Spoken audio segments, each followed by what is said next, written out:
Demand curves illustrate how a change in an economic variable affects the quantity that's demanded of a particular good. In graph 9.1, the economic variable was income, and we showed how changes in income lead to changes in the quantity that's demanded of goods depending on whether goods are normal or inferior goods. We'll now turn to own price demand curves. In other words, demand curves that show how the quantity that's demanded of a particular good is affected by that good's price. We'll begin with an original blue budget, show the original optimal bundle A, then decrease the price of the good on the horizontal axis, and show the new optimal bundle C. Then we'll introduce the compensated budget and illustrate the substitution effect from A to B and the income effect from B to C. Notice that the income effect from B to C has us increasing consumption of both goods as income increases. Thus here we've modeled a case where both goods are normal goods, and in particular the X good on the horizontal axis is a normal good.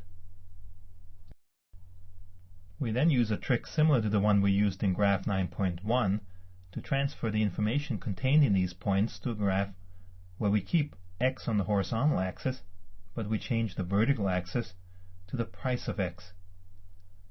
At the initial high price P, we consumed at bundle A.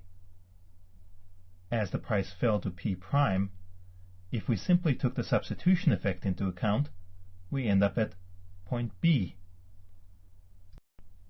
Finally, bundle C also occurs at the lower price P prime, and so it'll occur at the same vertical height as point B in the lower panel. Notice again that because we kept what's on the horizontal axis the same in the upper and the lower graph, the points in the upper graph simply drop down to the lower graph. The only thing we have to be careful of is to what height they drop in the lower graph, and that height is determined by the price at which these points arise in the upper graph. Point A arises on the steep blue budget, and therefore at the high price. Points B and C, on the other hand, arise on the shallower budgets, the green compensated and the magenta final budgets, and that shallower slope means that they occur at the lower price, P prime. Since the own price demand curve is supposed to tell us how actual consumer behavior changes as prices change, the points that are relevant for the own price demand curves are points A and C. Point B is just a hypothetical point that allows us to decompose the overall change in behavior into substitution and income effects. And since it's only a hypothetical point, it's not relevant for illustrating the own price demand curve. We therefore connect bundles A and C in the lower panel to create our estimate for the own price demand curve for good X.